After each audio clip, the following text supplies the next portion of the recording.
नमस्कार, मैं अजय सिंह सिसोदिया और आप देख रहे हैं मालवा दर्पण।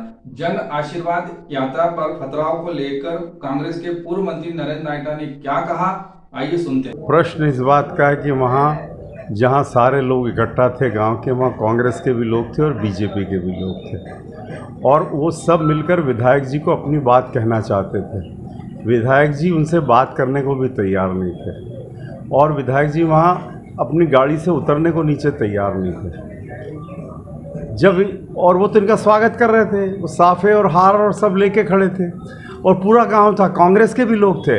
वो विधायक जी नहीं कहेंगे बीजेपी के लोग थे, कांग्रेस और बीजेपी दोनों के लोग थे। लेकिन रावली कुई की समस्या कांग्रेस की या बीजेपी की समस्या नहीं है। विधायक जी से कहूँगा कि आपसे बहुत गलतियाँ हुई है, आपके जिला प्रशासन से बहुत गलतियाँ हुई है। कल का परिणाम आपके और आपके जिला प्रशासन की गलतियों का परिणाम है। अभी भी मौका है, बात करिए किसानों से, पशुपालकों से बात करिए। और ये केवल रावली कुई का मामला नहीं है। आज रावली कुई में हुए, पता नहीं कल किस गांव में होगा। खीमला के लोग दुखी, बसी के लोग दुखी, बेसला के लोग दुखी, बदाना के लोग दुखी। समझिए इस बात को। विधायक जी जिस तरीके से काम कर रहे हैं बहुत ही अपरिपक्व तरीका है, और ये उसी का परिणाम है। कल उनको क्या तकलीफ थी कि वो बात लोगों की सुन लेते, फिर भी जब उनने बात करने से इनकार कर दिया तो उन लोगों ने उस जन आशीर्वाद यात्रा को वहाँ से रवाना कर दिया। आगे जाकर क्या घटना हुई गांव वाले तो नहीं जानते कि क्या हुआ। जिन लोगों को पकड़ा है क्या पुलिस के पास कोई सबूत है कि ये लोग उस घटना में शामिल थे? हमारे जो पूर्व सरपंच है खेमराज गुजर, उनको तो मैं जानता हूँ। कल वो मेरे पास मनासा में थे, वहाँ से फिर जब मैं मनासा में मैं एक कार्यक्रम के कारण लेट हो गया और मिल नहीं पाया, तो वो नीमच चले गए। रात को 9:30 बजे तक वो नीमच थे, और रात को 1 बजे जाके आपने उनको पकड़ लिया क्योंकि वो कांग्रेसी थे।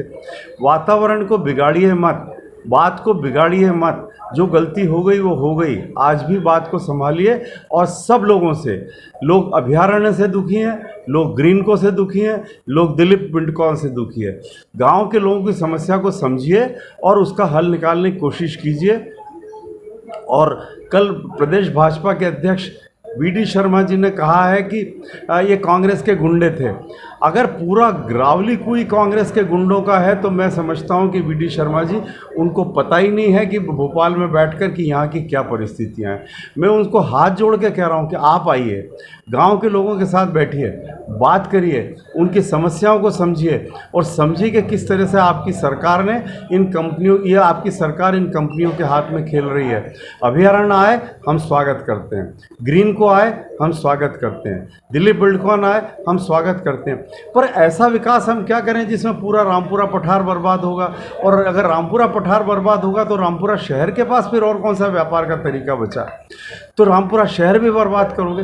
तो बैठ के बात तो करिए, समझिए तो सही कि समस्या क्या है लोगों की।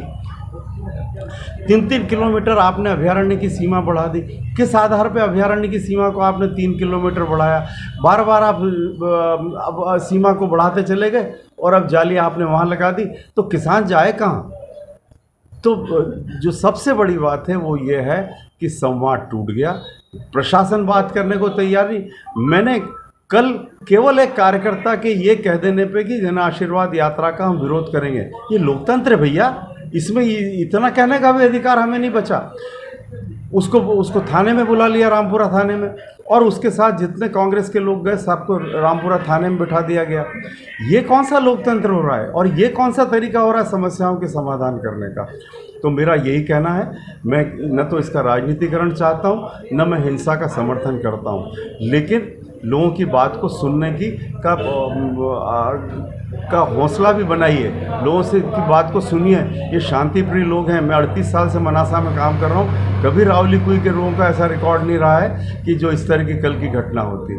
तो मेरा उनसे यही कहना है। मैंने जिला कलेक्टर से बात की, मैंने पहले भी उनको कहा था कि बैठ के बात करिए। अब डीएफओ आ रहे हैं, बात करते हैं, तो वो तो अपने प्रोजेक्ट की बात करते हैं। तो चीता प्रोजेक्ट का क्या है तुम्हारा? अरे भाई, हम तो तैयार हैं ना, लेकिन इसका मतलब क्या कि रावली कुई को बर्बाद करोगे, पठार को बर्बाद करोगे? हम तो अभयारण्य के लिए तैयार हैं, हम चीता प्रोजेक्ट के लिए तैयार हैं। लेकिन आपने अभयारण्य की सीमा को किसके आधार पर बढ़ाया? अब वहाँ वो उनके जानवर कहाँ जाएं, वो खेती कहाँ करें? क्या मांग थी उन लोगों की? उनकी मांग यही है कि भाई आप अपने अभयारण्य की सीमा को ओरिजिनल जगह ले जाइए, हमारे जानवर जहाँ चरते थे वहाँ चरने दीजिए। अब ये रावली कुई की मांग है।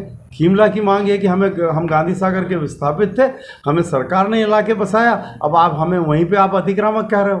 हमें वहाँ हमें जो सरकार ने ज़मीन ली हमारी ज़मीनों के बदले में, और अब आप हमें वहाँ से बेदखल कर रहे हो, तो